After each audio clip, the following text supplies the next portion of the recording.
Friends नमस्कार आपण माननको मोर channel Indian flavour को बहुत बहुत स्वागत जनाऊँगी।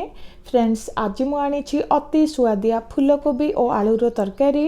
एमिति तरकारी को बनातु पिलांग ठारू बड़ जाए समस्त को पसंद आसीबो। देखिबा को जेमिति खाइबा पई मध्य बहुत सुआदिया होईछि। निश्चित ट्राए करिवे। जदि भल लगे गोटे लाइक करदेवे। नुआ थांती तो आगु को नुआ नुआ वीडियो देखिबा पाई चैनल टी को सब्सक्राइब करने को भूलिबे नहीं। तो चलंतु आज ही रेसिपी टी को स्टार्ट करिबा। एठी देखंतु 500 ग्राम हेबो गोटे फूलकोबी को भल भाबरे सफा करी एही परी काटी नेछि।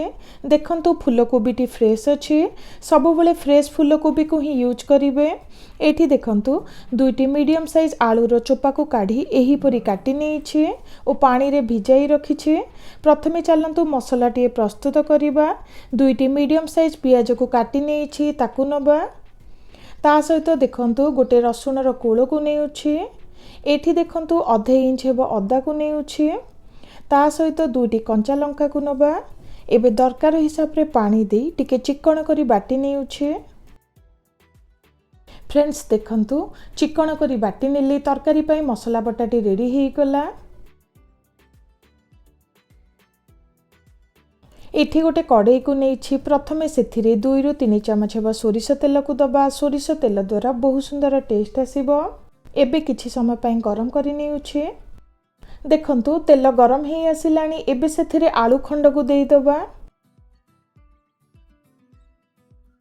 आलू खंड को देला परे टिके बादामी रंग आसिला जाए प्राय 2 रु 3 मिनिट पई भाजी नेउछि। 2 रु 3 मिनिट पई भाजी नेछि। देखंतु आलू खंड सब टिके बादामी लागुछि। एबे गोटे प्लेट को काढी नेउछि। आलू को काढ़ी नेछि। एबे सेथिरे फूलकोबी को देई दबा। फूलकोबी को देला परे पुणी थरे प्राय 2 रु 3 मिनिट पई टिके बादामी रंग आसिला जाए भाजी नबा।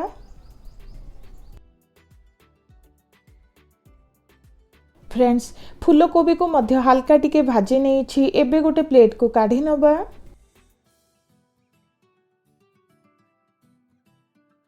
एही उपाय रे बनांतु तरकारी हमर बहुत सुंदर प्रस्तुत हेबो। देखंतु फूलकोबी और आलू को भाजी नेछि। एबे चलंतु तरकारी प्रस्तुत करिबा।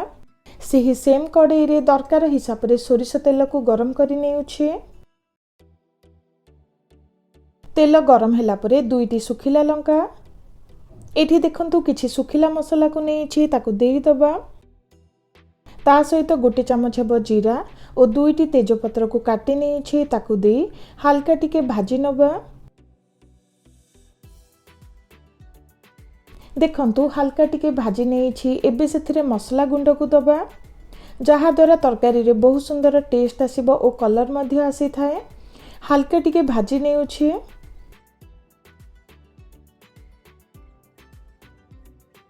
देखंतु मसला को हल्का टिके भाजी नेछि। एबे पियाज बटा को देई दबा। फ्रेंड्स पियाज बटा को देला परे पुणी थरे भल भाबरे सब को मिसाई नबा। भल भाबरे सब को मिसाई नेछि। एबे कवर करि नै प्राय 2 रु 3 मिनिट पई कसी नबा जहा द्वारा मसला हल्का टिके कसी जिवो। प्राय 2 रु 3 मिनिट पर चेक करूछि। देखंतु सुंदर बास्ना आसिलानी। मसला हल्का कसी गलानी। देखंतु मसला रु तेल बाहरिबा को स्टार्ट कलानी। एठी गोटे टमाटो को काटी नेछि ताकू देई दबा। ता सहित स्वाद अनुसार लूण को देई भल भाबरे सब को मिसाई नेउछि।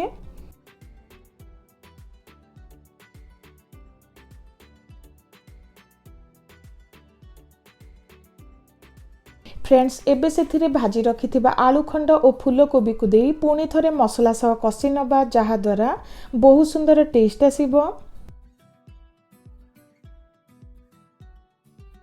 आलू और फूलकोबी को मसला सह भल भाबरे मिसाई नेउछि। भल भाबरे मिसाई नेबा परे पुणी थरे कवर करि नै 2 रु 3 मिनिट पई कसी नबा जहा द्वारा आलू और फूलकोबी मसला सह हल्का टिके कसी जिवो। प्राय 2 रु 3 मिनिट पई कसी नेछि। देखंतु फूलकोबी और आलू भल भाव मसला सह कषि गलानी। एबे से पानी दबा। फ्रेंड्स एठी मु गोटे ग्लास एबा गरम पानी को देउची। गरम पानी द्वारा बहुत सुंदर टेस्ट आसीबो, तरकारीटी शीघ्र होई जिवो।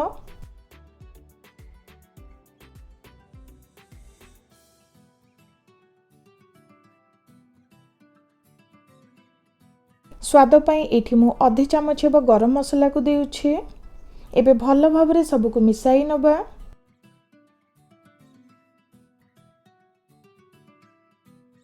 भल भाव मिसाई नहीं एबे कवर करी नहीं प्राय 5 रु 10 मिनिट पई रांधी नबा। प्राय 5 रु 10 मिनिट पई रांधी नहीं। देखंतु बहुत सुंदर बास्ना आसिलानी। फूलकोबी आलू तरकारी आमर ऑलमोस्ट रेडी।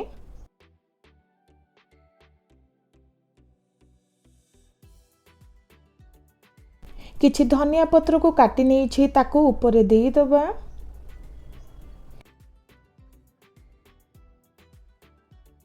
तो फ्रेंड्स देखंतु वर्तमान आमर फूलकोबी आलू तरकारी रेडी हो गला। आशा करुछि आजिर ही रेसिपीटी आपण मानकु पसंद आसीथिबो।